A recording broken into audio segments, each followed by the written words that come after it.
Hey guys, good morning. Welcome back to our channel, Dayton Squad. So on today's video is about the travel document requirements per LGU. Details coming right up.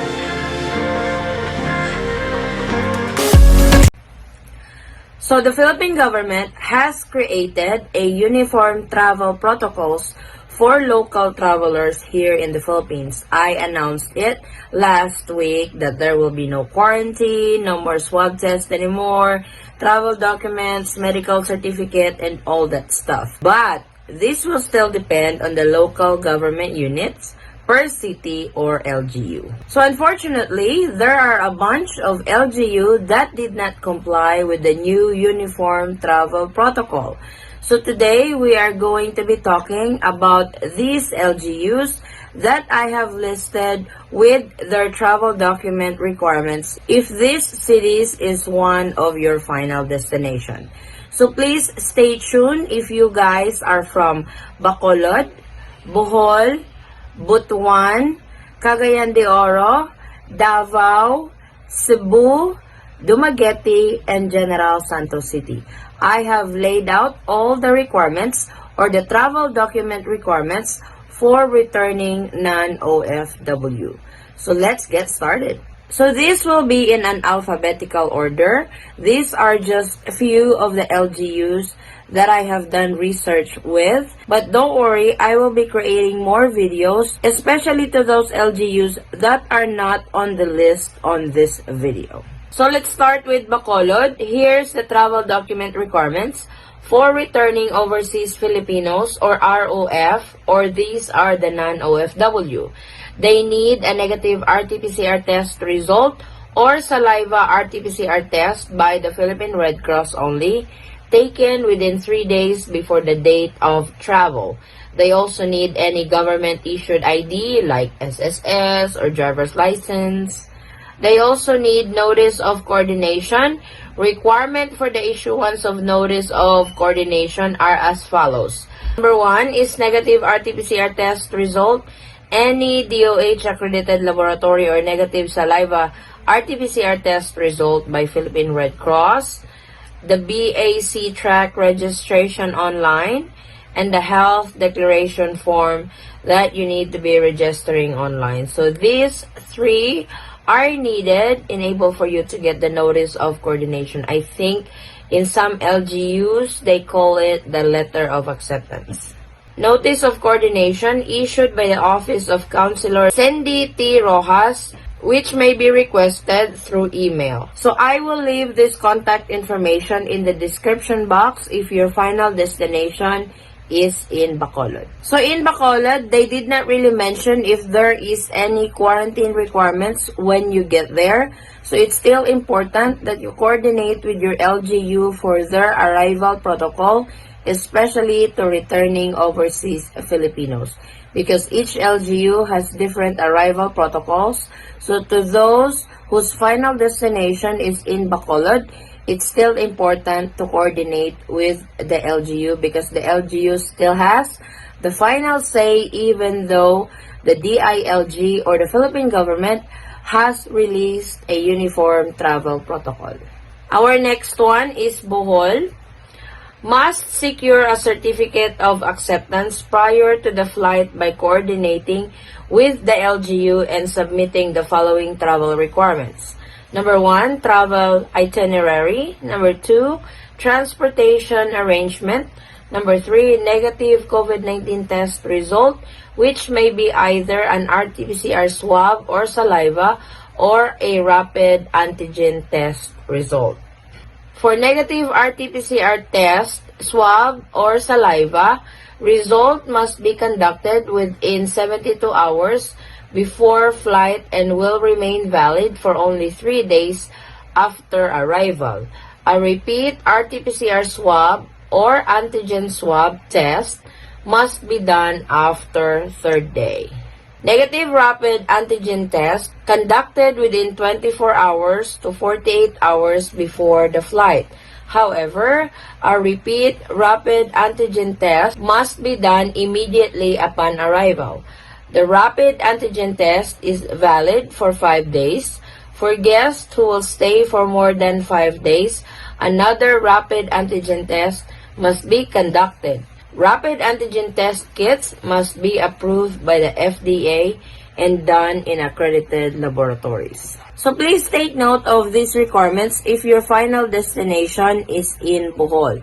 So it's still important to contact your LGU before flying to your final destination. That way you will know the most updated travel document requirements. This may be their travel document requirements right now, but this is subject to change anytime. So it's really important to check the latest or the most updated travel document requirements to your final destination. Our next LGU is Butuan. General requirements. Only essential and indispensable travels are allowed. Work-related travels of individuals classified as a poor are likewise allowed. Passengers entering Butuan City shall be required to present IDs and provide information relative to their travel history and shall be checked for signs and symptoms of COVID-19 in accordance with the protocols and guidelines issued by the Department of Health. All persons with travel history from outside Caraga region within the last 14 days and or persons showing any signs and symptoms of COVID-19 shall be subject to mandatory testing and quarantine protocols. Guests bound for Butuan are not required to present any travel document requirements. Face masks, face shields, and physical distancing are still required.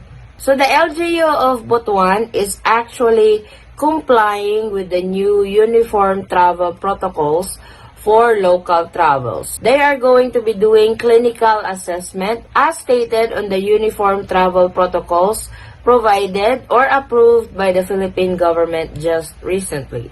So if you guys are traveling to Butuan as your final destination, these are the requirements or these are the general requirements that they need to those who are entering the city of Butuan. But please still check for the most updated travel document requirements if your final destination is in Butuan. Next is Cagayan. For returning overseas Filipinos or ROF, you will need identification card, government-issued IDs such as passports, SSS, GSIS, PhilHealth, etc. addressed to Cagayan de Oro City. Number 2, coordination letter, printed or soft copy. Register through pre-arrival coordination online form. I will leave the link of the pre-arrival coordination online form in the description box to all travelers whose final destination is Cagayan de Oro. Number 3, register prior to arrival, considering the email sending schedule every Wednesday and Saturday evening. Number 4, barangay coordination. Contact and coordinate with the birth in Cagayan de Oro, which will be residing or staying for monitoring. Then registration on Higala portal. I will also leave this link as well in the description box of this video if your final destination is in Cagayan de Oro. All other guests bound for Cagayan de Oro, such as locally stranded individual or LSI and returning overseas Filipinos or ROF, are not required to present any travel documents. Face masks, face shields, and physical distancing are still required. So looks like Cagayan de Oro is also implementing the Uniform Travel Protocol by the Philippine government just recently.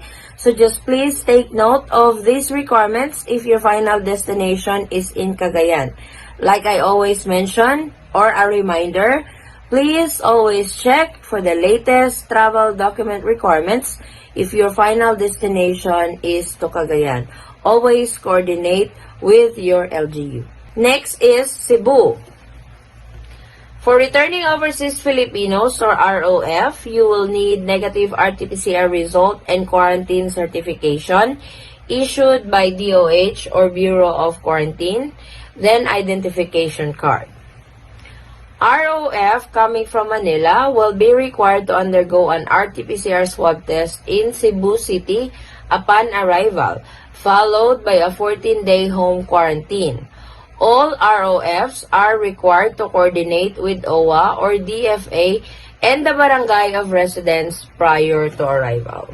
So please take note, if your final destination is in Cebu City, these are the requirements that they need for returning overseas Filipinos.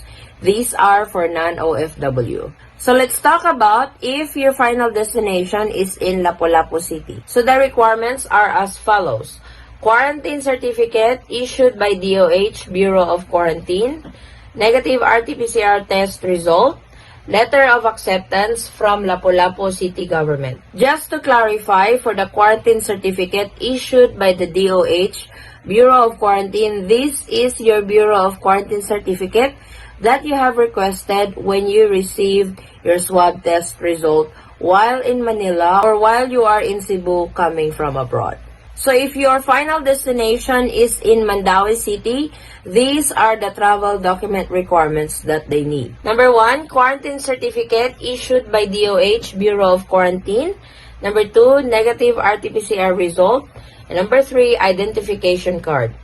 All arriving guests are advised to get in touch with local government unit of their destination in Cebu for assistance, protocols, and specific requirements. They have listed the emails or the proper agency that you need to contact if your final destination is in Cebu City or in Lapu-Lapu City or in Mandaue City. I will leave all this link in the description box for your reference if your final destination is in Cebu City, in Lapu-Lapu City, or in Mandaue City. Always remember to check the most updated travel document requirements at the LGU of your final destination.